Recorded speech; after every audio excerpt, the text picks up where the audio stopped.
കുറ്റിപ്പുറത്ത് വയോധിക ട്രെയിനിൽ കുഴഞ്ഞു വീണു മരിച്ചു. ഏർവാടിയിൽ നിന്ന് തിരിച്ചുവരുന്നതിനിടെ വയോധിക ഹൃദയാഘാതത്തെ തുടർന്ന് ട്രെയിനിൽ കുഴഞ്ഞു വീണു മരണപ്പെട്ടു. കാസർകോട് മധൂർ സ്വദേശി മൊയ്തീൻകുട്ടിയുടെ ഭാര്യ അവ്വാബിയാണ് മരണപ്പെട്ടത്.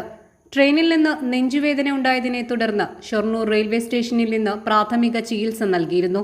എന്നാൽ കുറ്റിപ്പുറം റെയിൽവേ സ്റ്റേഷനിൽ എത്തിയപ്പോഴേക്കും അവ്വാബി കുഴഞ്ഞു വീഴുകയായിരുന്നു. ഉടനെ കുറ്റിപ്പുറം താലൂക്ക് ആശുപത്രിയിൽ എത്തിച്ചെങ്കിലും മരണം സംഭവിച്ചു. കോഴിക്കോട് റെയിൽവേ പോലീസ് സ്ഥലത്തെത്തി ഇൻക്വസ്റ്റ് നടപടി പൂർത്തിയാക്കി മൃതദേഹം കോഴിക്കോട് മെഡിക്കൽ കോളേജ് മോർച്ചറിയിലേക്ക് മാറ്റി. ഇന്ന് പോസ്റ്റ്മോർട്ടത്തിന് ശേഷം മൃതദേഹം വിട്ടുകൊടുക്കും. ഒരാഴ്ച മുമ്പാണ് ഇവർ ഉൾപ്പെടുന്ന 7 അംഗ സംഘം ഏർവാടിയിലേക്ക് പോയത്. News desk 3 max live.